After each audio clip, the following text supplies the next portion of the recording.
हौवाया chairman हरामारा पिसिडिसिनि chairman बियो राजेश नाम हिनजाव गदाय लानानै फैबाय सिगांनिफ्रायनो लानानै दोनखादोंमोन इयो रुम भारा लानानै दोनोमोन गोबावानो जाबाय लाबनाया बे हिनजावनि थाखायनो आंखौ बिराद बुयोमोन आरो न'निफ्राय खारगौबा नायबाय थायोमोन आंखौ बिराद खास्ति खालामो इयो आंखौ दै गुदुंजों मानि सारो बुयो आरो सिखा रुवा लानानै आंखौ गामि होसोयो बुनोल' नागिरो आंहा फिसालाबो सासे दङ गथ'खौ लानानै आङो खारनांगौ जाहैयो।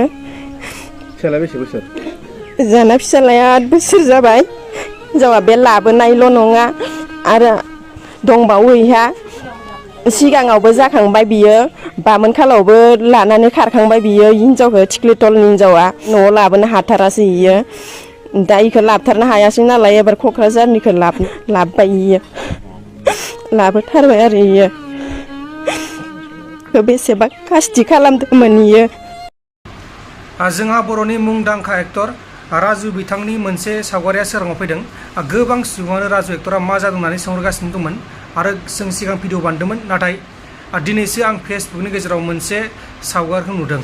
बे सावगारिया जाबाय नैबेनो बे सावगारियाव दङ मासुम एक्ट्रेसजों लोगोसे राजु बिथांमोननि सावगारिखौ नुनानै गोबां गोजोननाय फोरमायदों मानसिफोरा बा नायगिरिफोरा बिथांमोननि फेन्सफोरा जोबोर गोजोननाय फोरमायदों मानोना राजु एक्टरखौ गोलाव बोसोरसिम ससियेल मिडियानि गेजेराव नुनो मोननाय जायाखैमोन। बिथाङा मा जाना दंमोन बिथाङा दा माबायदि थासारियाव दङ बेखौ मिथिनो थाखाय गोबां मानसिफ्रानो हांखुर जादोंमोन। दा बिथांनि सावगारिया सोराङाव फैदों ससियेल मिडियानि गेजेराव अब्ला जायबा बिथांनि फेन्स बा राजु एक्टरनि फेन्स बिथांमोना मोजां मोनबाय जानांगौ आंबो जोबोर मोजां मोनबाय मानोना जों उन्दैब्लाथाय बिथांनि मोसानाय बिथांनि माखासे एक्टिं गोबां मोजां मोनोमोन। आथिखालाव बिथाङा थाबैनो बे सावथुन मुलुगाव फैबाथाय मोजां जागोन बेखौनो जों आसा खालामो। लोगोसे DIG गुवाहाटी नोगोरमानि सिङाव थानाय उलुबारिनि माजार रड उलुबारि आरो भाङाखरनि गेजेराव थानाय माजार रड बैहाय मर्निं वाक खालामबाय थानाय समावनो सासे DIGनि मबाइलखौ सिखावा सिख'नानै लाना खारदों। सासे DIG पुलिस अफिसारनि मबाइलखौ फुंनि समाव मर्निं वाक खालामबाय थानाय समाव लाना खारदों। आसरित सासे पुलिस अफिसारनि बायदि मबाइलखौनो सिखावा लाना खारनो हायोब्ला बिदिनो गोबां थासारि जादों। बेबायदिनो DIG बिथाङा मर्निं वाक खालामगासिनो दंमोन बेनि मिथिस्लाबियाव सासे दुथां सिखावा बे जाथायखौ खालामदों आरो दा बे जाथायनि सायाव नायबिजिरनाया सोलिगासिनो दंखायो।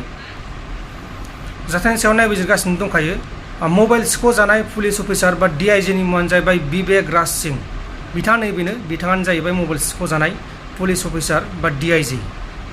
अब्ला लोगोफोर जोंनि बर' हारिनि गेजेराव गोबां जाबाय थानाय जाथाय बे जाथाया जाबावदों बे जाथायनि सायावनो माखासे खौरांगिरिफोरा भिडिअ बानायदों बेखौ नोंथांमोननो ससे देखायनोसै बेखौ नायबानो जाबाय। नै हौवाया चेयारमेन हरामारा पिसिडिसिनि चेयारमेन बियो राजेश नाम हिनजाव गदाय लानानै फैबाय सिगांनिफ्रायनो लानानै दोनखादोंमोन इयो रुम भारा लानानै दोनोमोन गोबावानो जाबाय लाबनाया बे हिनजावनि थाखायनो आंखौ बिराद बुयोमोन आरो न'निफ्राय खारगौबा नायबाय थायोमोन आंखौ बिराद खास्ति खालामो इयो आंखौ दै गुदुंजों मानि सारो बुयो आरो सिखा रुवा लानानै आंखौ गामि होसोयो बुनोल' नागिरो आंहा फिसालाबो सासे दङ गथ'खौ लानानै आङो खारनांगौ जाहैयो। फिसालाया बेसे बोसोर?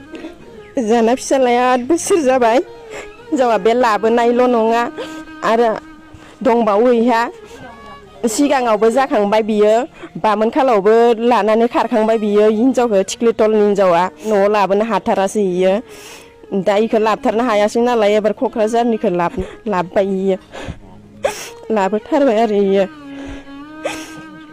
बेसेबा खास्ति खालामदोंमोन इयो आंनि जि जुन सावना होजोबदो इयो आंनि बुस्थु एक'खौनो दोना इयो आरो बिमा बिफानिफ्राय फैसा दाबि लांनाय बे समावनो मबाइल गावसोर मबाइल रायलायबाय ओमफ्राय आंखौ देख्रुबदो होननानै आंनि बिमा बिफानाव फैसा दाबिना लांदो इयो एसे बुजाबाय थानो होननानै न'आव फैनानै थाफैयो न'आव फैना थाफैबाबो आंखौ लांफैयो बुयो इयावनो बुफैयो आंखौ न'आव फैनानैनो माने हरनि 12टा हरनि 10ला इ जरावसो थाबायो आरो मानसिया माने सानाव थाबाया आरो इयो ओमफ्राय खोथाया गरम खदाय गरम आरो माने दाननो होसोयो बुनो होसोयो बेनिफ्राय जों हमथाबाबो हमथाख'नो हाया। जाथाया माने बियो हिनजाव गदाय लानानै फैबाय सिगांनिफ्रायनो लानानै दोनखादोंमोन इयो रुम भारा लानानै दोनोमोन गोबावानो जाबाय लाबनाया बिनि थाखायनो आंखौ बे हिनजावनि थाखायनो आंखौ बिराद बुयोमोन आरो न'निफ्राय खारगौबा नायबाय थायो